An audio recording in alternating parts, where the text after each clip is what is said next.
coffee maker beeped 3 times. I remember that specifically. 3 beeps, the same as every morning, because everything after that was different. I'd taken an early flight back from Portland. The conference wrapped a day ahead of schedule, and I didn't tell my husband.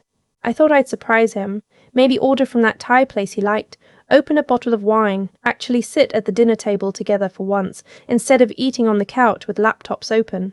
We hadn't done that in months. The house was quiet when I pulled into the garage. His car was there. I figured he'd worked from home. He did that sometimes on Fridays. Said the office was too loud, couldn't focus. I set my bag down by the stairs and went to the kitchen first. Habit. The coffee maker had just finished a fresh pot. Still warm, he'd made it recently.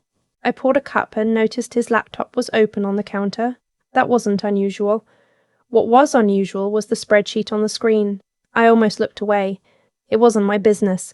We had always respected each other's work. Or I thought we had. But the name on the spreadsheet was mine, not my name on a work document. My name on an asset transfer form.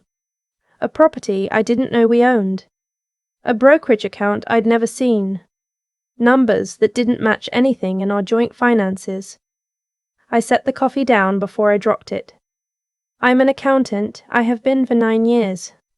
I know what a hidden asset looks like, and I know what it means when someone starts moving money before they've filed anything. It means they've already made the decision. It means the conversation you think is coming has already happened, just without you in the room. I stood at that counter for a long time. Then I heard the shower turn on upstairs. I should tell you something about my husband and me. We met when I was 26 and he was 31. He was the kind of person who remembered small things. The way I took my coffee, which side of the bed I needed to sleep on. That I couldn't fall asleep without a fan running, even in winter. For a long time I thought that kind of attention was love. I'm not sure anymore what it was. We got married after 2 years, bought the house in Raleigh 3 years after that. No kids yet. We kept saying, next year, and next year kept becoming the following year. My mother asked about it every Thanksgiving, and I gave her the same answer every time. We're still figuring things out. We were still figuring things out. I didn't go upstairs. I took my phone out and photographed every page of that spreadsheet. Then I went and sat in my car in the garage, and I called my sister. She picked up on the second ring. You're home early, she said, because she knew my schedule better than most people. I found something, I said. She didn't say anything for a moment. Then, how bad? I don't know yet, bad enough.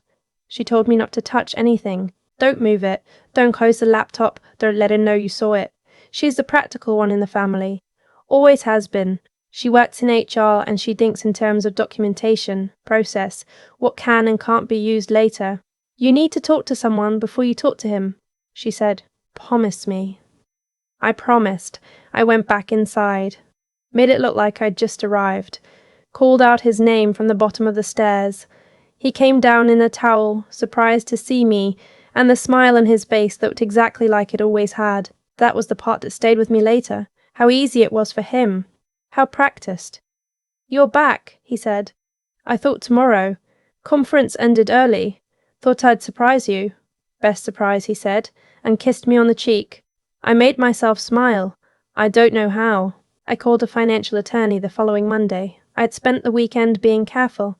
Being normal, making dinner, watching TV, sleeping next to someone who had apparently been planning an exit for long enough to set up accounts I'd never heard of. I smiled at the right times. I asked about his day. I did not look at him the way I felt. The attorney's name was Cora. Someone at my firm had used her in a divorce 2 years back and said she was the sharpest person in the room, always. She had an office on the 3rd floor of a building downtown, plants everywhere, a poster on the wall that said nothing, but looked expensive. I laid everything out. The photos of the spreadsheet. What I knew about our joint accounts, the mortgage, the retirement accounts, what was in my name versus his versus ours. She listened without interrupting, which I appreciated. This is a good start, she said when I finished. But I need you to understand something. Right now this is evidence of concealment. What it isn't yet is evidence of why. Do you have any reason to believe there's someone else involved? I'd been asking myself that question for 4 days. I didn't have an answer. Or rather, I had a feeling and I didn't have a fact. And those are different things. I'm not sure, I said. Okay, she said. Here's what we do. She walked me through it calmly, a forensic accountant to trace the full picture of where money had moved and when, documentation of the property listed on the transfer form, a private investigator if I wanted one, though she said I should think carefully about that. Sometimes knowing is clarifying, and sometimes it's just painful, and I needed to decide which one I needed more. I told her I'd think about it. I went home and I thought about it for exactly one evening. Then I called the investigator she'd recommended. His name was Owen.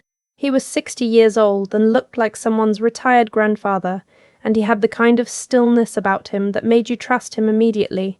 He met me at a coffee shop near my office, and I slid a photo of my husband across the table. How long do you need? I asked. Give me 2 weeks, he said. Maybe less. It was 8 days. Owen called me on a Thursday morning while I was at my desk. He said he had something and asked if I could meet him that afternoon. I said yes and sat through 4 hours of work meetings, not hearing a single word. He met me in the same coffee shop. He put a folder on the table between us, and he looked at me the way people look at you when they already know the answer is going to hurt. Take your time, he said. I opened it.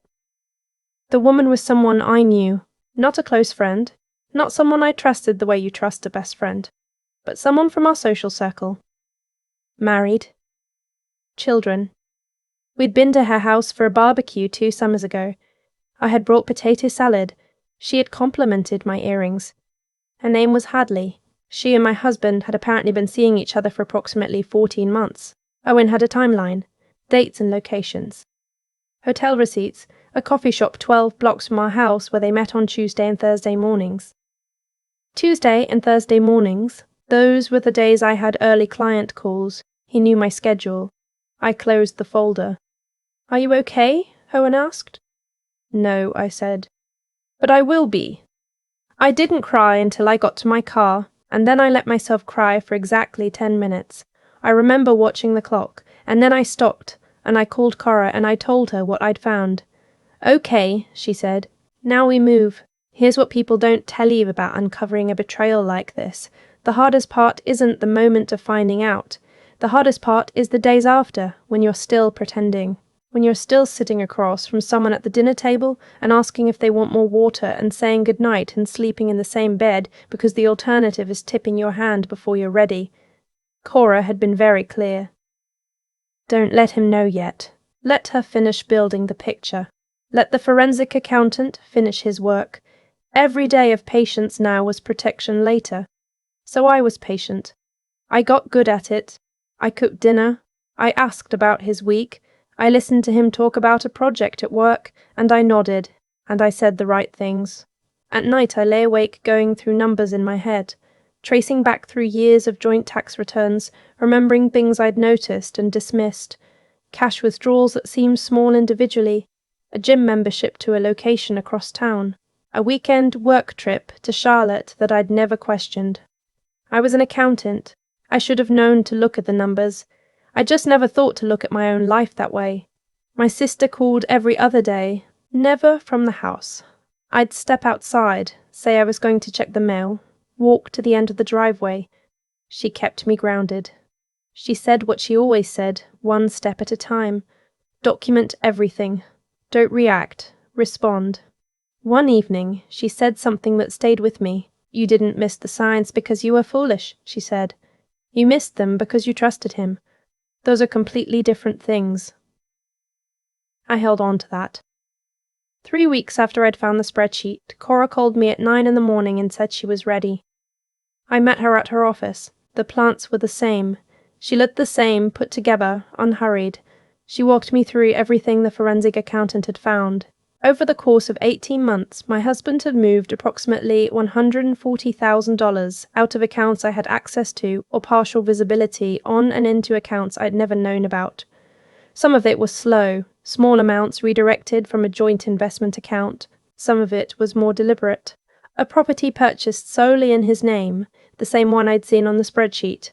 Is this enough? I asked. It's more than enough, she said. She handed me a folder of her own. Inside was the filing paperwork, divorce petition, financial disclosure requirements, a motion for a temporary injunction to freeze assets pending discovery. Once we file, she said, he'll be served within 72 hours. After that, everything changes. Do you have a place to stay? My sister's. Good. Plan to be there for a while. I signed the papers. My hand was steady. I was proud of that. He was served on a Tuesday.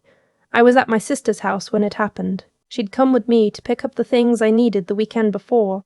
We'd waited until he was at his weekly basketball game on Saturday morning, and I had exactly 90 minutes to take what mattered.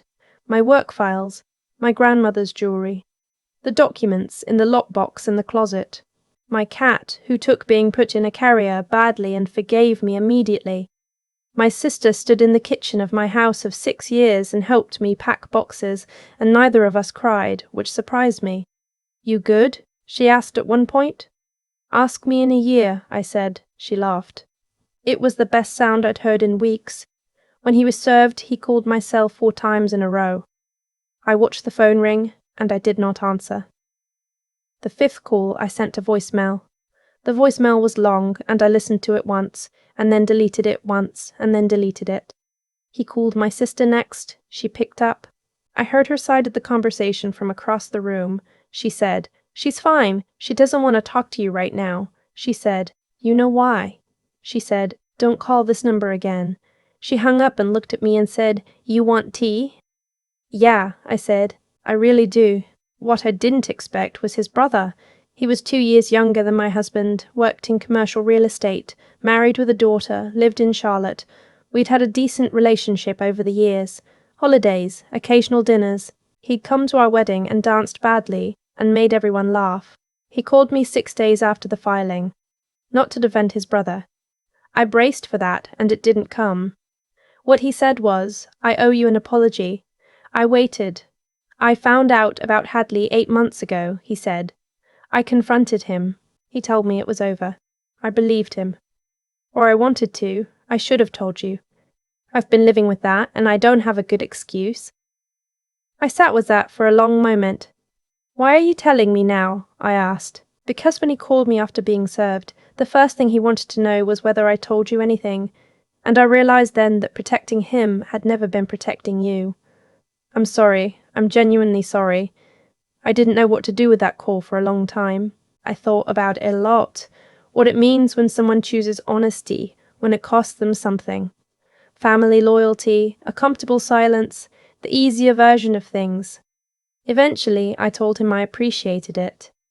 I meant it. He asked if there was anything he could do. I said I'd let him know. The financial discovery process took 4 months. My husband's attorney tried several things. They were not successful. Cora was, as advertised, the sharpest person in the room. The property, in his name alone, was the centerpiece. He claimed it was a personal investment, predating our marriage. The forensic accountant showed very clearly that the down payment had come from a transfer out of our joint account in 2021. That was the moment in the mediation where I watched his attorney go very still. We settled. I won't give you the number because it's mine and I don't owe anyone that, but I will tell you that I walked out of that room and called my sister and she cried, which she almost never does. I told you, she said. You told me, I agreed. I want to say something about what happened with Hadley, because people always want to know about the other woman, and I think they're usually asking the wrong question. I don't hate her. I thought I would. I spent a lot of nights expecting the hatred to arrive, and it never came the way I imagined. Not white-hot, not consuming. What I felt was more like a cold exhaustion. And then, gradually, something closer to indifference. She was someone who made a choice. So was he. The choice that mattered most in my life was the one he made, the one that said I was someone worth lying to, worth hiding things from, worth quietly leaving while pretending to still be there. That's the thing about betrayal, that doesn't fit neatly into an angry comment or a satisfying revenge arc. The person who hurt me isn't a villain in a story. He's someone I loved for 8 years who decided, somewhere along the way, that his own plans mattered more than my right to know what was happening in my own marriage. That's not evil. It's just a particular kind of cowardice. And cowardice is much harder to resolve than evil, because evil you can hate cleanly and walk away from. Cowardice just makes you tired. I was very tired for a while. And then, eventually, I wasn't. I live in an apartment now. It's smaller than the house was, which I expected to bother me more than it does. My cat has claimed a windowsill facing east, and she sits there every morning in the sun, and I drink my coffee, and I watch her, and I don't think about the coffee maker beeping anymore. My sister comes over on Sundays. We watch whatever we want, and we order food, and we don't talk about him unless I bring it up first, which is less and less. I've been back to work full time. I'm actually good at my job. I'd forgotten a little. How good. And there's something clarifying about spending your days in numbers, in things that are either true or they aren't, after years of living inside someone else's story. Cora sent me a card when everything was finalized. It just said, "Take care of yourself. You did the hard work." I put it on my refrigerator.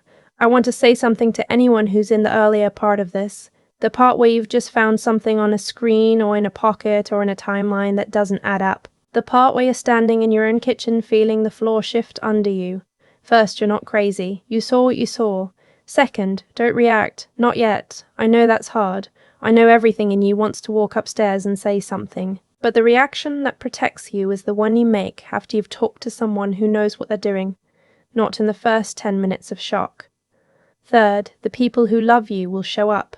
My sister, my brother-in-law, unexpectedly, a colleague who brought me food 3 times without asking and didn't make me explain anything. You'll be surprised by who shows up, and sometimes you'll be surprised by who doesn't, and both of those surprises will tell you something true.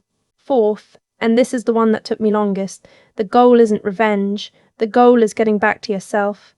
Those look similar from the outside sometimes, both involve truth coming out, both involve consequences, but they feel completely different from the inside. Revenge keeps you tied to him.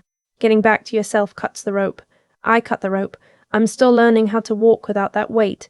Some days I'm better at it than others, but I'm walking. And the coffee maker beeps 3 times every morning, and now it just means the coffee is ready. That's enough. For now, it's enough. I think about the spreadsheet a lot. Not with anger anymore, that passed somewhere around month 3, but with a kind of quiet clarity that I didn't expect to find on the other side of all this. Here's what I know now that I didn't know then. People don't betray you all at once. It happens in increments. A small decision here, a justification there, a slow rewriting of what they owe you, until the number reaches 0, and they've already moved on in their head while you're still making dinner and asking about their week. My husband didn't wake up one morning and decide to hollow out 8 years. He got there one quiet choice at a time. And that's actually the part that took me longest to sit with. Not the betrayal itself, but the patience of it. The planning. Because here's what that kind of patience requires. It requires that he looked at me regularly and decided I didn't need to know. That's not a moment of weakness. That's a sustained, repeated choice. And once I understood that, I stopped looking for the reason it happened and started focusing on the only thing I could actually control, what I did next. What I did next was find Cora. What I did next was sit across from Owen in a coffee shop and open a folder I didn't want to open. What I did next was sign papers with a steady hand and pack my own boxes and drive away from a house I'd loved and start over in an apartment where my cat sits in the morning sun and I drink my coffee in the quiet. None of that was easy. All of it was right. I think about his brother calling me. That surprised me more than almost anything else in this whole story, more than the spreadsheet, more than the settlement, because he didn't have to do that. He had every reason not to. Staying silent was safer for him, easier, less complicated for every family holiday for the rest of his life. But he called anyway, and he said the true thing, and I think that took more courage than most people will ever know it did. There's something I want to say about that, because I think it matters. Integrity isn't just what you do when it's easy. It's what you do when doing the right thing costs you something real. His brother lost something by calling me. He chose to lose it anyway. That's the kind of person worth keeping in your life, and it's also the kind of person worth trying to become. I'm not the same person I was the morning I found that spreadsheet. I'm harder in some ways and softer in others, and I understand now that those 2 things can exist at the same time. I'm harder about what I'll accept, and softer about what actually matters. I'm more careful with my trust, and less careful with my time, less willing to spend it performing normalcy when something is wrong, less willing to stay quiet to keep the peace. The peace wasn't real anyway. I know that now. If you're in the early part of this, if you're the one who just found something, who's standing in your own kitchen with the ground shifting under you, I want you to hear this. The clarity you're looking for isn't on the other side of a confrontation. It's on the other side of a decision. Decide what you need. Find the people who can help you get it. Do the work, even when the work is slow and unglamorous and involves a lot of sitting in parking lots making phone calls you never thought you'd have to make. You are more capable than you currently believe. That's not a platitude. That's just what happens when you're forced to find out what you're actually made of. I found out. I'm still finding out. That part, at least, I don't mind at all.